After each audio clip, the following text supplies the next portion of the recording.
అందరికీ నమస్కారం. ఈరోజు మనం ఎక్కడనో అడవిలో లేము. ఇదంతా కూడా ఈ కాంగ్రెస్ ప్రభుత్వం రాకపోతే, రేవంత్ రెడ్డి ముఖ్యమంత్రి కాకపోతే ఒక అద్భుతమైనటువంటి విద్యాలయంగా, ఒక అద్భుతమైనటువంటి ప్రాంతంగా అభివృద్ధి చెందేటువంటి ప్రదేశంలో మనం ఉన్నాం. ముఖ్యంగా రాష్ట్రంలో వెటర్నరీ కళాశాలలు లేవు. వెటర్నరీ కళాశాలలు తీసుకొస్తే ఇక్కడ ఉన్నటువంటి స్థానికంగా మరి డాక్టర్ల కొరత ఉండదు, పశువుల వైద్యానికి కూడా ఎటువంటి ఆటంకం ఉండదనేటువంటి సంకల్పంతో నాటి ముఖ్యమంత్రి కేసీఆర్ కానీ, మరి ఇక్కడ ఉన్నటువంటి స్థానిక ఎమ్మెల్యే మాజీ మంత్రి హరీష్ రావు గారు కానీ వెటర్నరీ కళాశాలను తీసుకొచ్చిండు.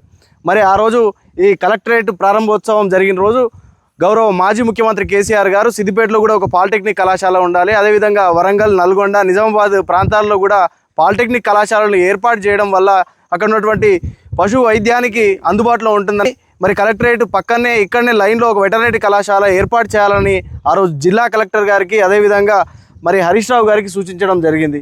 మరి ఆ ఉద్దేశంతో మరి ఇక్కడ ఉన్నటువంటి స్థానిక ఎమ్మెల్యే హరీష్ రావు గారు సుమారుగా 210 కోట్లతో వెటర్నరీ కళాశాలను 70 ఎకరాలలో, అంటే ప్రస్తుతం 30 ఎకరాలను ఇక్కడ అలాట్ చేసిరు. మరి ఇక్కడ అలాట్ చేసినటువంటి స్థలంలో సుమారుగా 20% పనులు, మరి అక్కడ పిల్లర్లు లేచి పని మధ్యలో ఉండి, మరి ఈ 2024-25 సంవత్సరానికి విద్యార్థులందరూ 80 మంది విద్యార్థులు ఇక్కడికి వచ్చి మరి పాలిటెక్నిక్ కళాశాలలు చదివేటువంటి పరిస్థితి ఉండే. కానీ దురదృష్టవశాత్తు ఓడిపోవడం, బీఆర్ఎస్ ప్రభుత్వం రాకపోవడం, కాంగ్రెస్ ప్రభుత్వం వచ్చిన తర్వాత ఈ సిద్దిపేటలో ప్రారంభమయ్యేటువంటి పనుల్లో ఉండేటువంటి వెటర్నరీ కళాశాలను మరి ఇప్పుడున్నటువంటి ముఖ్యమంత్రి రేవంత్ రెడ్డి గారు మరి రద్దు చేసి దీన్ని తన సొంత నియోజకవర్గమైనటువంటి కొడంగల్కి తీసుకుపోయినాడు. అంటే సిద్దిపేట ప్రాంతంలో ఉన్నటువంటి కళాశాలను రద్దు చేసి తన నియోజకవర్గానికి తీసుకెళ్లడంలో అర్థం ఏంటి? ఇక్కడ ఉన్నటువంటి స్థానిక జనాలు కానీ, రాష్ట్రంలో ఉన్నటువంటి ప్రజలు ప్రతి ఒక్కరూ దీన్ని గమనించాలి.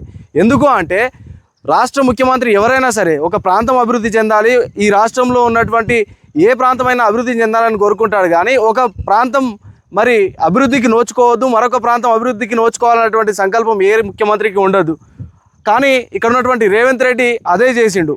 ఈ కళాశాలను రద్దు చేయడం ఎంత దురదృష్టకరం అంటే, ముఖ్యంగా ఈ జిల్లాకు, సిద్దిపేట జిల్లా అంటే దుబాక నియోజకవర్గం కానీ, అదేవిధంగా హుస్నాబాద్ నియోజకవర్గం కానీ, గజ్వేల్ నియోజకవర్గం కానీ, స్థానికంగా ఉండేటువంటి సిద్దిపేట నియోజకవర్గ విద్యార్థులే కాకుండా మరి రాష్ట్ర నలుమూలల విద్యార్థులందరూ కూడా ఈ వెటర్నరీ కళాశాల అనేది అందుబాటులోకి ఉండేది. కానీ దీన్ని రద్దు చేయడం ఏదైతే ఉందో అది ముఖ్యమంత్రి గారికి తగదు. మరి ఏదైతే రద్దు చేసిన కాలేజీ, ఏదైతే మరి మధ్యాంతరంగా ఆగిపోయిన పనులతోటి మధ్యాంతరంగా ఆగిపోయినటువంటి ఈ వెటర్నరీ కళాశాల ఏదైతే ఉందో ఇది మళ్ళీ ఉపయోగంలోకి రావాలి. సిద్దిపేటలో వెటర్నరీ కళాశాలను మళ్ళీ తిరిగి ప్రారంభించాలి.